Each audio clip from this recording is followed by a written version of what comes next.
Moja kwa moja kutoka London, hii ni idhaa ya Kiswahili ya BBC. Misri yakamata mabaharia wa mashua iliyozama baharini ikiwa na mamia ya wahamiaji wanaohofiwa kupoteza maisha. Ghasia zaendelea kurindima nchini Marekani huku polisi na raia wakijeruhiwa kufuatia mvutano wa polisi na Wamarekani weusi. Vilevile tutatazama ongezeko la idadi ya watoto wadogo wanaopata majeraha kutokana na kumeza betri ndogo. Katika habari za michezo usiku huu, moto kuwaka tena Manchester. Mahasimu wa Manchester kukutana tena mwezi ujao katika raundi ya 4 ya kombe la ligi hapa England.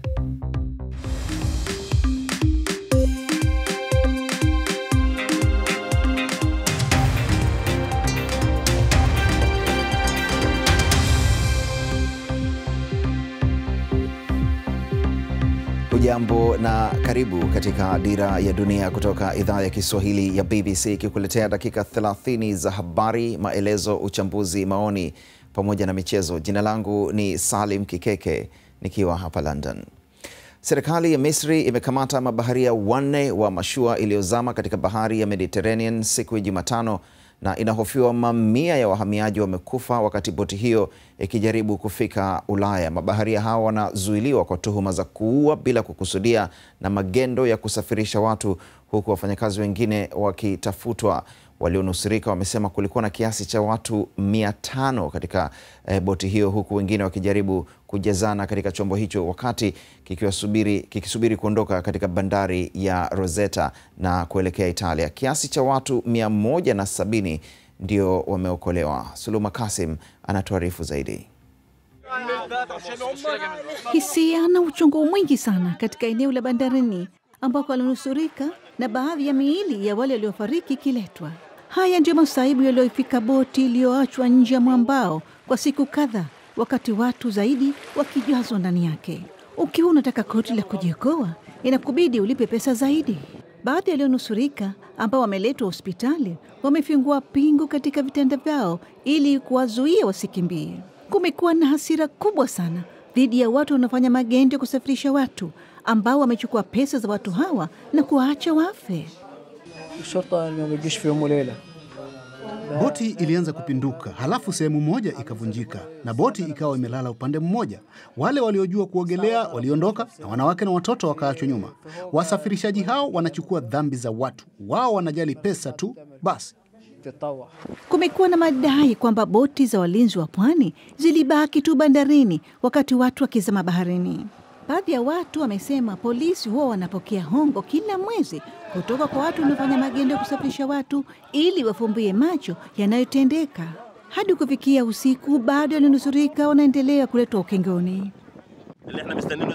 Namsubiri binamu yangu, alikimbia kwenda kuarifu walinzi wa mpakani ya kwamba boti ilikuwa inazama na watu wanakufa, lakini walinzi hata wakujali. Nchi tunayoishi, watu wanadhaniwa kama ni mbwa, sio binadamu. Serikali ya Misri imekanusha madai hayo. Imearifiwa kwa wafanya magendo ya kusafirisha watu 4 wamekamatwa. Waathiriwa ambao hawajajeruhiwa wanazuiliwa katika eneo la chini kabisa katika kituo cha polisi. Zaidi ya wahamiaji 12,000 kutoka Misri wamewasili nchini Italy mwaka huu, ikilinganishwa na idadi ya watu 7,000 waliofika nchini humo mwaka uliopita. Wakati njia nyingine za kupitia boti zikiwa zimefungwa, wafanya magendo ya kusafirisha watu hutafuta njia nyingine mpya. Ndio najitajirisha kutokana na madhila ya binadamu wengine. Suluma Kasim, BBC. Na ukitaka maelezo zaidi kuhusu taarifa hiyo unaweza kuyapata moja kwa moja kupitia simu yako ya mkononi kupitia tovuti yetu bbcswahili.com. Na sasa tuangazie taarifa nyingine zinazogonga vichwa mbalimbali vya habari duniani kwa wakati huu. Umoja wa Mataifa umesema umeweza kupitisha msafara wa misaada hadi katika mji wa Mwadhamia ulio katika eneo linalodhibitiwa na waasi mjini Damascus. Huu ni msaada wa kwanza wa aina hiyo kupelekwa tangu kusimamishwa kwa juhudi za kusambaza misaada ya kibinadamu kutokana na shambulizi lililotokea karibu na mji wa Aleppo siku ya Jumatatu. Mapema leo hii, jaji katika mahakama ya Brazil imeamrisha kuachiliwa huru kwa waziri wa zamani wa fedha wa nchi hiyo, ikiwa ni sehemu ya uchunguzi kuhusu ufisadi katika mfumo wa kampuni ya taifa ya mafuta Petrobras. Guido Mantega alikuwa hospitalini mjini Sao Paulo ambapo mke wake alikuwa akifanyiwa upasuaji wakati polisi walipomzuia ili kumhoji. Tanzania ina watoto wenye afya nzuri zaidi duniani. Hii ni kwa mujibu wa uchunguzi wa wanasayansi nchini Australia. Viwango vya afya vinatokana na kupimwa kwa watoto milioni 1.1 wenye umri kati ya miaka 9 na 17 kutoka katika nchi 50 duniani. Mmoja wa watafiti amesema huenda Tanzania imekuwa juu zaidi kwa sababu ni wakakamavu. Polisi katika jimbo la North Carolina wamesema wamewakamata watu 44 baada ya usiku wa machafuko makubwa. Raia 9 na polisi 4 wamejeruhiwa katika mapambano ya kusambaratisha maandamano. Meya wa mji huo wa Charlotte ametangaza hali ya hatari huku vikosi vya ulinzi wa kitaifa vikipelekwa kusaidiana na polisi wa mji huo kutuliza ghasia.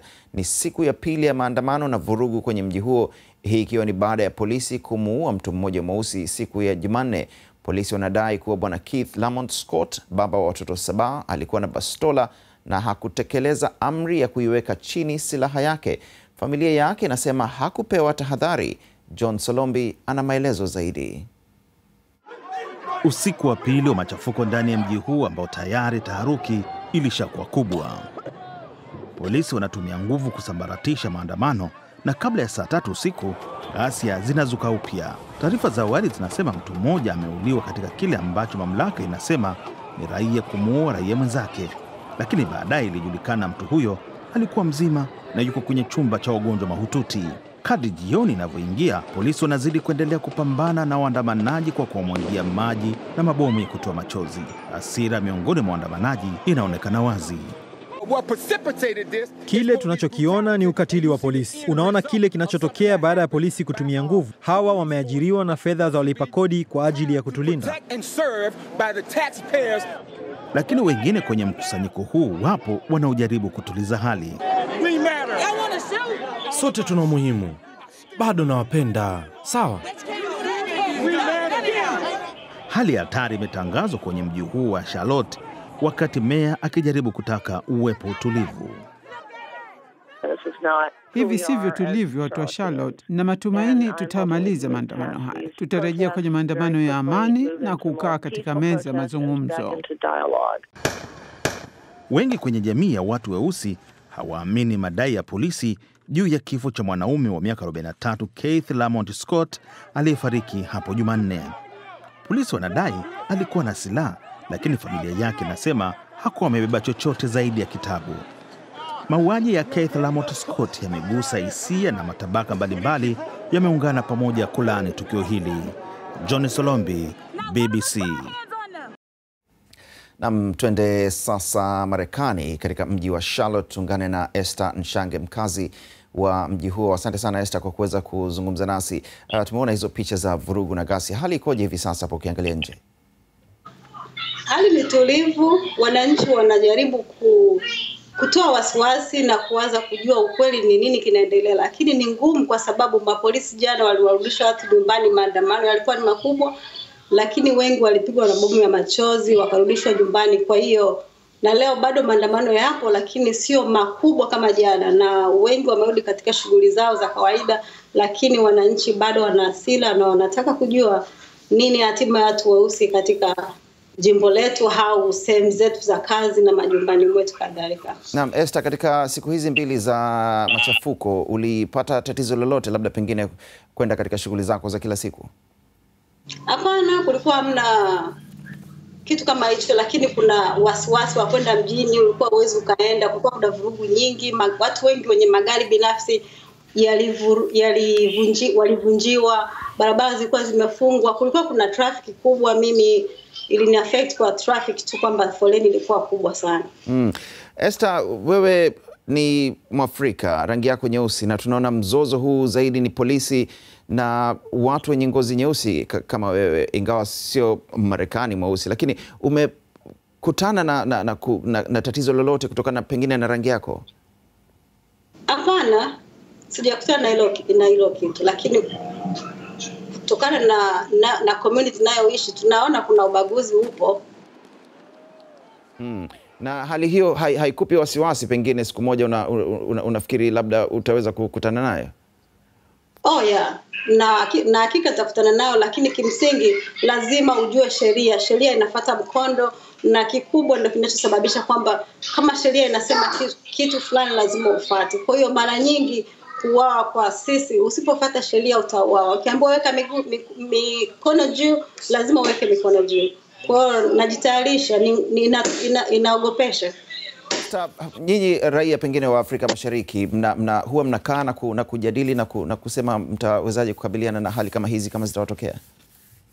Yeah, tunaongea na tunapeana ushauri kwamba unaposimamishwa na polisi, fuata sheria. Kama akikwambia weka mikono yako juu ya steering wheel, fanya hivyo. Atakachokuambia ufuate sheria, kwa sababu wengi wanauawa. Kama akiambiwa usinyanyue mikono, nyanyua mikono juu, ukaingiza mikono kwenye mfuko wako, lazima utakuwa shredded, kwa sababu unaonekana unamtisha kwamba unataka kuchukua gani. Kwa hiyo tunaongea, tunaambizana kwamba lazima tufuate sheria inavyosema.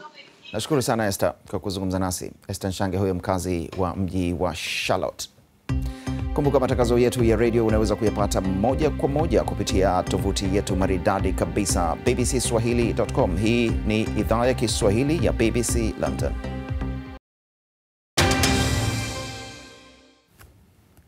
Karibu tena katika Dira ya Dunia kutoka hapa London. Mimi ni Salim Kikeke. Habari kuu usiku huu. Serikali ya Misri imewakamata mabaharia 4 wa mashua iliyozama katika bahari ya Mediterranean siku ya Jumatano. Inahofiwa mamia ya wahamiaji haramu wamekufa katika boti hiyo ikijaribu kuvuka kuingia barani Ulaya.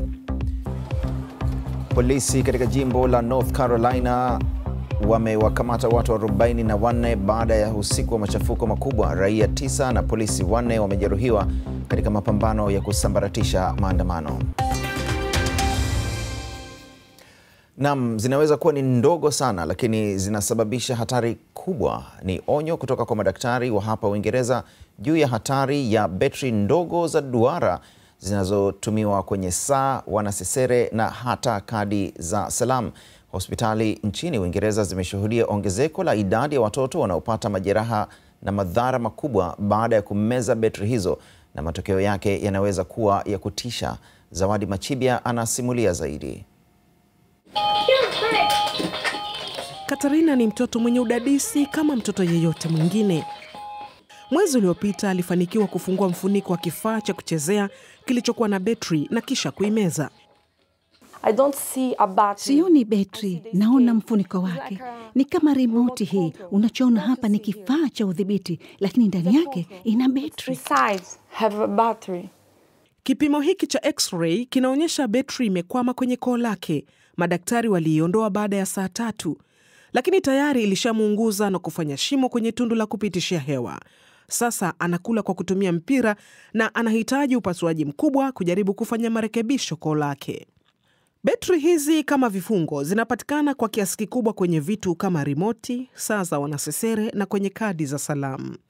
Madaktari katika hospitali kuu ya watoto ya London's Great Ormond Street wanasema majeraha yanayotokana na aina hii ya betri yanaongezeka, na sasa wanapata tukio kama hili kila mwezi. Watoto wengi wana matatizo ya muda mrefu. The most important thing is to be aware that these are extremely dangerous and should be treated essentially like a poison and be kept out of the reach of children.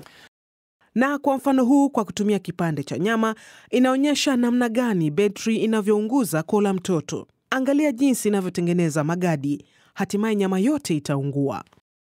Amari kutoka Newcastle alipomeza betri mwaka jana, madaktari walimuonya mama yake kwamba kungekuwa na majeraha yatakayobadili hali maisha.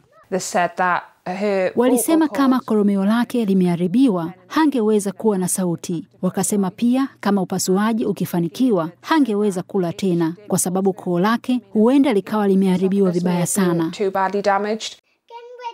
Bahati nzuri, binti huyo wa miaka 2 amepona kabisa, lakini ni onyo kwa wazazi kuwaweka watoto wao mbali na betri za aina hii. Zawadi Machibia, BBC.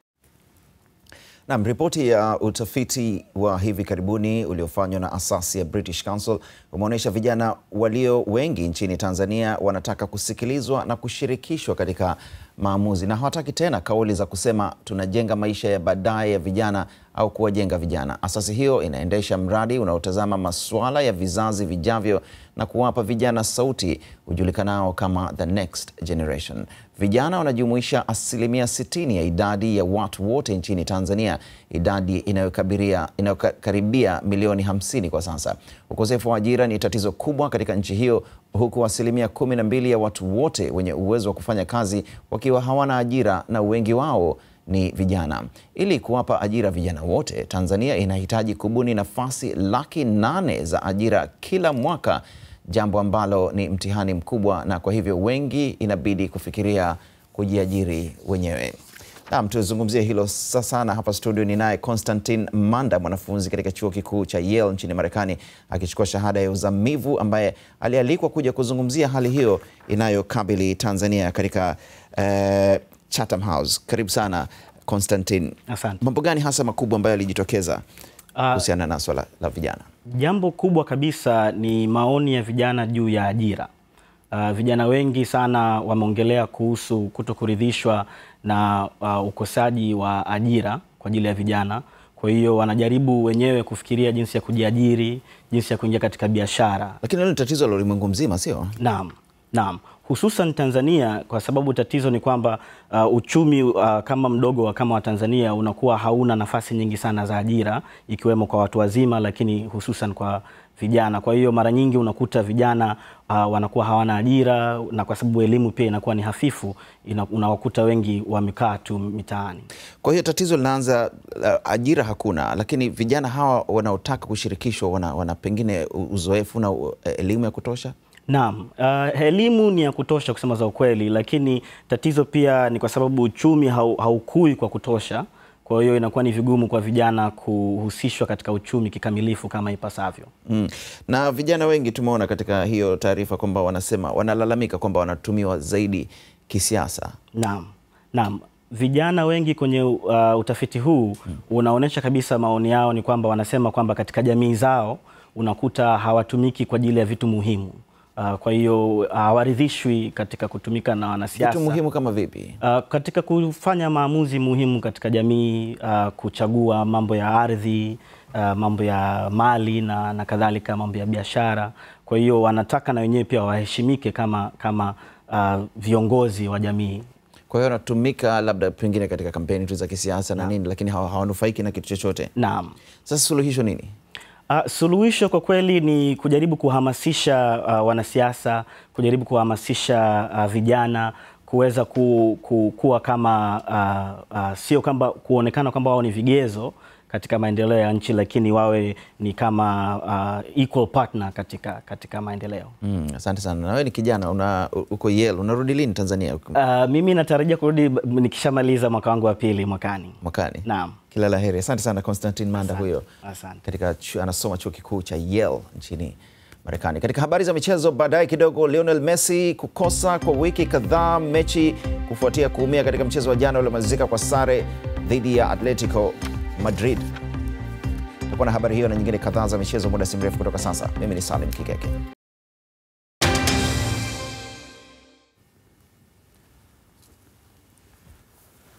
Karibu tena, na sasa ni habari za michezo. Na mahasimu wa jiji la Manchester United na City wanakutana tena kwenye dimba la Old Trafford katika raundi ya 4 ya kombe la ligi EFL. Manchester United ilichapa Northampton kwa mabao 3-1 jana usiku, wakati City ikishinda 2-1 dhidi ya Swansea na draw kuwakutanisha tena kwa mara ya pili katika msimu huu. City walishinda dabi ya kwanza mapema mwezi huu kama utakumbuka. Katika mechi nyingine, West Ham watakutana na Chelsea huku Tottenham wakicheza na Liverpool. Mechi hizi zitachezwa Oktoba. City ambao walishinda kombe hili mwaka jana kwa kuichapa Liverpool kwenye mikwaju ya penalti hawajapoteza mechi hata moja chini ya Pep Guardiola. United walimaliza mfululizo wa kufungwa mechi 3 dhidi ya Northampton. Sasa watakutana na mabingwa watetezi Leicester City katika mchezo wa ligi kuu siku ya Jumamosi, na meneja wa Leicester anasema hivi sasa kila mtu amewapania. Tofauti kubwa sasa ni kuwa kila mtu anatusubiri sisi. Sisi ndio mabingwa, na bila shaka kila mmoja anataka kutufunga.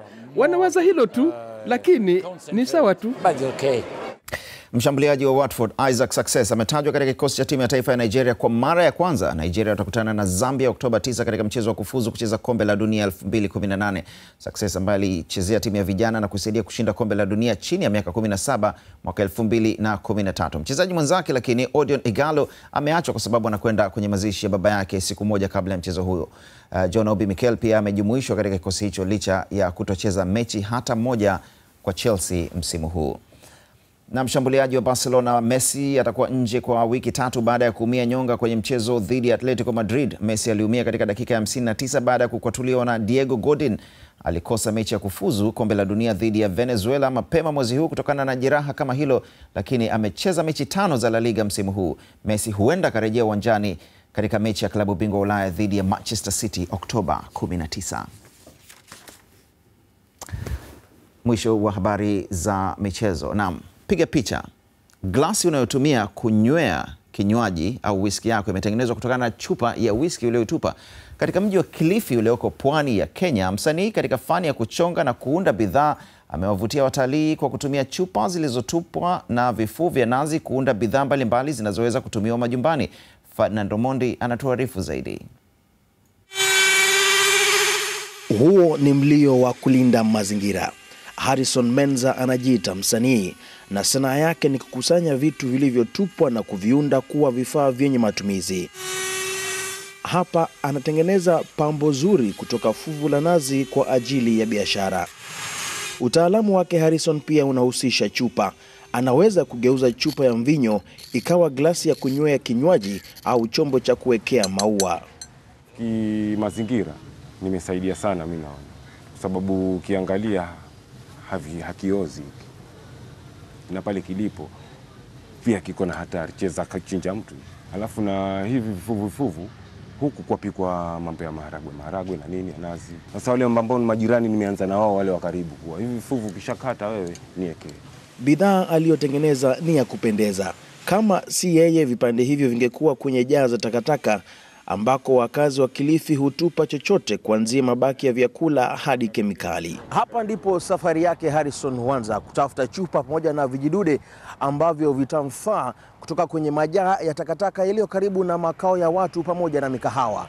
Lakini ikiwa kwake yeye hii ni chanzo cha malighafi, wanasayansi wanaonya kwamba mtindo huu au desturi hii ya kutupa taka ni hatari kwa maisha ya binadamu. Kila mtu anakubaliana kuwa mazingira masafi ni nzuri kwa afya na pia yavutia machoni, lakini kutimiza hayo si rahisi. Mtaalamu wa mazingira anasema kuwa Kenya ina safari ndefu ya kufikia suluhisho thabiti la kudhibiti taka. Pengine tuweze kuwa na makonteina ambayo tunaweza kila container ikaweze kubeba aina ya takataka. Ikiwa pengine ni maglasi, ikiwa yanatupwa yasichanganywe pamoja na makaratasi. Na pia takataka zingine zina react na takataka zingine zikatoa kemikali zingine ambazo si nzuri katika afya ya mtu. Bidhaa zake Harrison zimewavutia sana watalii wa Kilifi. Huenda chupa zitakazoundwa upya pia zitatoka kwenye sherehe hizi. Ferdinand Mondi, BBC, Kilifi. Na hatimaye wanasiasa hupenda kurushiana maneno wanapopishana, lakini nchini Georgia wanasiasa hawa wawili waliamua kurushiana ngumi. Mjadala ulikuwa ukionyeshwa moja kwa moja kwenye TV na maproducer ndio wakaenda kuamua. Mwisho habari kutoka London, mimi ni Salim Kikeke, usiku mwema, alamsiki.